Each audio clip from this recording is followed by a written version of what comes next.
کیا وہ اس بات کا حقدار نہیں ہے کہ اس کا شکریہ ادا کریں؟ اس لیے کہ اس نے اتنی تو اجازت دی ہے کہ ہم گیا ہوا سانس پھر سے واپس آئے.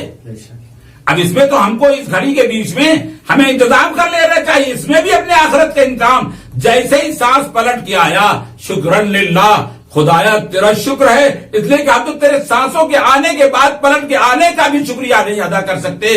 ہم اتنے مجبور ہیں کہ ہم تیری نعمتوں کا شکریہ کیا ادا کر پائیں گے. یہ جو ہوا ہے جو فضا میں، ایٹماسفیئر میں، ہم تو اس کا بھی شکریہ نہیں ادا کر سکتے. ورنہ اگر یہی ہوا اگر کہیں تنگ ہونا شروع ہو جائے، اس مریض سے پوچھا جائے اس ہوا کے قدر جو اسپتال میں جس کو ہوا نہیں مل رہی ہے، اور ذرا سا اگر وہ بوٹل جو ہوتا ہے گیس کا، ہوا کا، اگر وہ ختم ہو جائے تو 1-2 منٹ کے اندر زندگی کا کام تمام ہو جاتا ہے. لہذا ہم کو اللہ کے اس مہینے میں اللہ کا ذرا سی باتوں پر اللہ اور اللہ کے بندوں کا لحاظ رکھنا ہوگا اور اس کا شکریہ ادا کرنا ہوگا، تاکہ ہم سماج میں رہیں اور سماج میں رہ کے اللہ کی نعمت کا فائدہ اٹھائیں اور اس سے آخرت کے لیے اس کو استعمال کریں. صلی اللہ علیہ محمد وآلہ.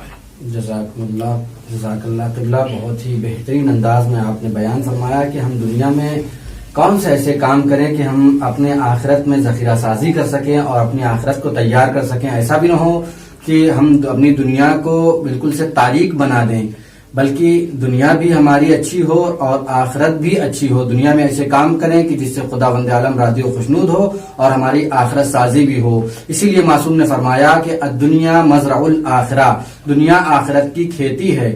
اور کسان جب کھیتی اچھے طریقے سے کرے گا تو ظاہر سی بات ہے کہ کھیتی جب اچھی ہوگی تو نتیجہ بھی اچھا ہوگا. اسی طریقے سے دنیا میں اگر انسان اچھے اور نیک کام انجام دے گا تو اس کے آخرت میں جو اعمال ہوں گے اسے فائدہ دیں گے.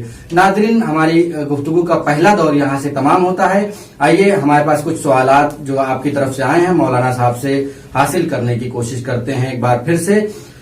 قبلہ، ہمارے پاس جو سوال آیا تھا، سب سے پہلا ہمارا جو سوال ہے اسی سلسلے میں، وضو کے سلسلے میں، جو کل گفتگو ہوئی تھی وضو کے سلسلے میں، اسی سے متعلق ہمارے پاس کچھ نئے سوالات آئے ہیں کہ ایک شخص وضو کرنا چاہتا ہے لیکن مثلا اس کا ہاتھ چھوٹا ہے، چہرہ بڑا ہے، یا یہ کہ بہرحال چہرہ ہاتھ سے بڑا ہے، تو وہ کس طریقے سے اپنے چہرے کو دھلے گا؟ بہرحال وضو کے سلسلے سوال آپ کا اچھا ہے. احکام شرعیہ میں اور خاص طور سے وہ اعمال جو حساس ہوں، اس میں سب سے فقہی اعتبار سے جو احکام میں ہم کو بتایا گیا ہے، معیار اس میں عام لوگوں کو معیار قرار دیا جاتا ہے، نوع بشر کو معیار قرار دیا جاتا ہے. اس میں معیار ایک شخص نہیں ہوتا کہ جس کا ہاتھ چھوٹا ہو.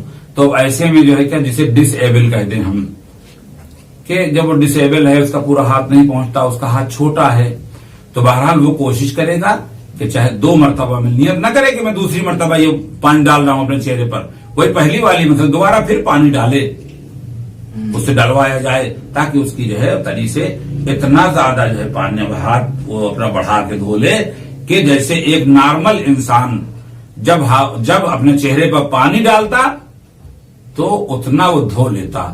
اب وہ اتنا چاہے اس کا ہاتھ چھوٹا ہے، اس وجہ سے وہ پورے منہ پہ نہیں پہنچ پاتا ہے، تو وہ دوبارہ کئی مرتبہ ڈال کے ایک ہی چہرے پہ پانی ڈالنے کی نیت سے کئی مرتبہ ڈال کے پانی، تاکہ اپنے پورے چہرے کو وہ ڈال سکے. اگر نیت پہلی مرتبہ کی ہے تو چاہے جتنی مرتبہ پانی ڈال دے، کوئی حرج نہیں ہوتا. اگر دھلا بھی نہیں ہے تو ایک ہی مرتبہ شمار ہوگا. اس کا وضو صحیح ہوگا، ڈس ایبل کا بھی. اور معیار کے اعتبار سے میں نے عرض کیا ہے کہ معیار جو ہے عام لوگوں کا، وہ لوگ جو نارمل لوگ ہیں ان کے ہاتھ کا معیار ہے، یعنی یہ انگوٹھا اور بیچ کی یہ انگلی، اس کے چوڑائی کے اعتبار سے متھے کے پاس جہاں سے بال اگتے ہیں پیشانی کے پاس سے، وہاں سے اس کو ایسے پانی ڈالا جائے گا. اور پانی ڈال کے تھوڑا سا میں نے بایاں ہاتھ استعمال کر لیا، یہ دیکھیے یہ دایاں ہاتھ میں نے پانی لیا، یہ ڈالا پانی کو بالوں کو اگنی جہاں سے، اور اس کو ایسے ہم نے دھونا شروع کر دیا. بس یہ واجب اتنا ادا ہو گیا. اب کہ پھر بھی تھوڑا سا مقدمے کے طور پر ہم تمہید کے طور پر تھوڑا سا ادھر سے لے لیا ہم نے پانی، کہ یقین ہو جائے کہ کوئی حصہ چھوٹا نہیں ہے. تھوڑا سا ادھر سے لے لیا تاکہ یقین ہو جائے کہ کوئی حصہ چہرے کا چھوٹا نہیں ہے. جزاک اللہ. اب یہ ڈسیبل کی بات کر رہے تھے. اگر وہ ڈسیبل ہے تو وہ اتنا ہی چہرہ دھوئے گا جتنا بڑے لوگ چہرہ دھوتے ہیں اندازے کے اعتبار سے. اور بقیہ بتا چکا ہوں کہ لمبائی میں جو ہے بالوں کے ہونے کی جہاز پیشانی کے اوپر سے یہ ٹھڈی تک کے, اور چوڑائی میں یہی بیچ والی انگلی بڑی والی اور انگوٹھے کے بیچ میں جتنا حصہ آ جائے یہ بتا چکا ہوں کل میں. اب دیکھیں اس کے بعد جو ہے آپ کیا فرمائیں. کچھ جو امپارٹینٹس ہیں وضو کے, یعنی وضو کن کن چیزوں کے لیے کیا جائے, جو زیادہ امپارٹینٹ ہے انہیں بیان فرما دیں. ہاں ابھی عرض کر رہا ہوں, اچھا سوال ہے. ناظرین کرام, کچھ چیزیں ایسی ہیں کہ جن کے لیے انسان کو وضو کرنا پڑتا ہے. جی. جیسے یہ انسان نماز پڑھنا چاہتا ہے اور کوئی حدث یعنی کوئی ایسی چیز ہے, پیشاب پاخانہ یا وہ ہوا جو معدے سے ہو کر کے مقعد سے نکل کے باہر جاتی, پاخانے کے مقام سے نکال کے باہر جاتی ہے, وہ نکل جائے اور ہم کو نماز پڑھنا ہے تو پھر ایسی صورت میں وضو کرنا ضروری ہے. اسی طریقے سے قرآن ہے, قرآن کہیں نجس جگہ پر گرا ہوا ہے, جی. نجس جگہ پڑا ہوا ہے, فوراً ہم اس کو پاک کرنا واجب ہے ہمارے لیے. ہم کو پاک کرنا ہے تو ہم اپنے کو پاک کریں گے.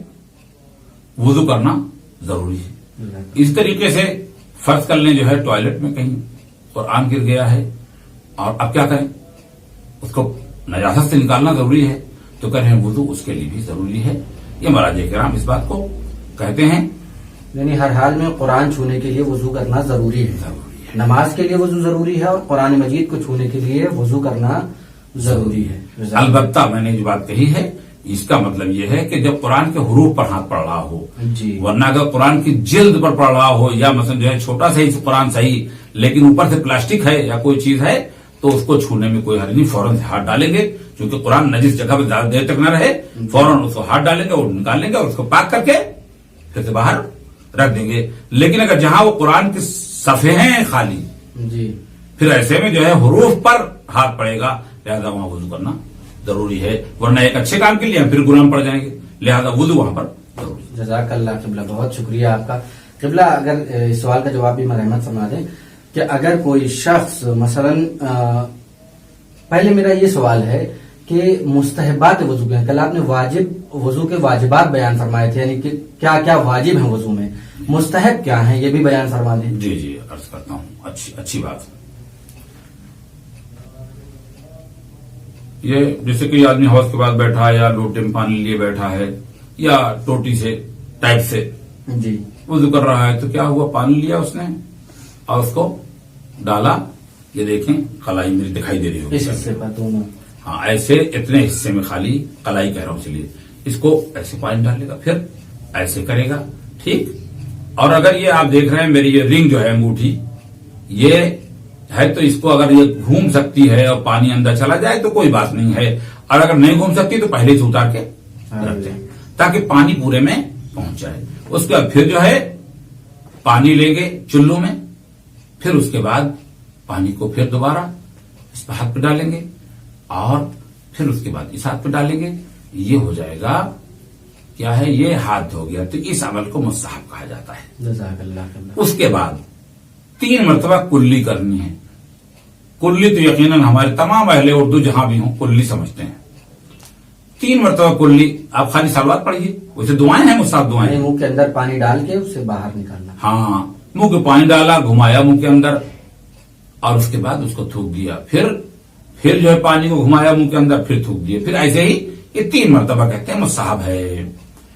اور اس کے بعد ناک میں پانی ڈالنا, یعنی کیا ہے, ناک میں ایسے ہی 3 مرتبہ ایسے پانی لیا آپ نے اور ایسے پھر پانی پھر ایسے, یعنی 3 مرتبہ اس طریقے سے پانی ڈالنا, یہ بھی مستحب ہے. یعنی یہاں تک کہ ہاتھ دھونا 2 دفعہ, ایک دفعہ بائیں طرف شروع کرے گا دائیں طرف سے, اور اسی طریقے سے پھر جو ہے وہ کلی کرنا 3 مرتبہ اور 3 ہی مرتبہ اپنے ناک میں پانی ڈالنا. یہ اس کے مستحب اعمال ہیں. اور واجب ارکان یا واجب آگا کو جو دھونا تھا اس کو عرض کر چکا ہوں. اب ہاں اس میں اور بات ہے کہ سب سے بڑی اور اہم چیز کیا ہے؟ نیت ہے کہ وضو کی نیت ضرور ہو.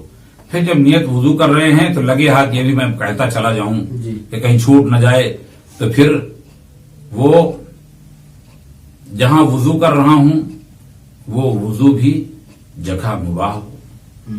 جس پانی سے وضو کر رہا ہوں مباح ہو، سب لوگ سمجھ گئے نا، یعنی کسی اور کا نہ ہو، غصبی نہ ہو، بغیر اجازت کے، بغیر ہاں اجازت کے بغیر بغیر اس کے یوز نہ کرے. ہاں. اور اسی طریقے سے یہ بھی دیکھیں کہ جو عمل ہم انجام دے رہے ہیں پے در پے انجام دیں. ایسا نہیں ہے کہ ہم نے منہ پہ پانی لیا، بات کر رہا ہوں سامنے والے سے، اس کے بعد پھر جو ہے منہ پہ پانی مارا یا منہ پہ پانی ڈالا، اور ڈالنے کے بعد پھر تھوڑا بات کر رہے ہیں، پھر ہم نے پھر ایسے کیا، پھر بات کر رہے ہیں، پھر ایسے کیا. یعنی یہ جو ٹائم جو گزر رہا ہے، کوئی اگر کسی پوچھا جائے کہ آدمی کیا کر رہا ہے تو کہے گا بات کر رہا ہے. تو اس میں توالی جو ہے وہ شرط ہے، موالات، یعنی عدم الموالات کیا ہوگا؟ یعنی اس میں فاصلہ نہ ہو، زیادہ اسٹیپ فاصلہ نہ ہو، پے در پے، اس کو ہم لوگ اردو میں کہتے ہیں پے در پے اس کام کو انجام دیا جائے. اور ایسے یہ ضرور یہ موسٹ امپورٹنٹ چیزیں تھی جو ہم نے کہا کہ اسے بیان کر دیا جائے. باقی تفصیلی مسائل کے لیے تفصیلی کتابوں میں رجوع کیا جا سکتا ہے. جزاک اللہ قبلہ. میرے پاس بہت سارے سوال ناظرین کی طرف سے آئے ہیں، لیکن وقت کی نزاکت کو دیکھتے ہوئے یہیں پر اپنے پروگرام کو ختم کرتے ہیں. آپ کے ہم بہت شکر گزار ہیں. بہت شکریہ قبلہ، آپ تشریف لے آئے. واقعا ہم اپنے دل سے شکر گزار ہیں اور آپ کے لیے دعا گو ہیں کہ خدا بند عالم آپ کی توفیقات خیر میں اضافہ فرمائے. ناظرین، چونکہ ہمارا وقت ختم ہو چکا ہے لہذا ہم ودا چاہیں گے. انشاءاللہ پھر سے حاضر ہوں گے نئے ایپیسوڈ کے ساتھ. جب تک کے لیے خدا حافظ، اپنا خیال رکھیں. السلام علیکم ورحمۃ اللہ وبرکاتہ.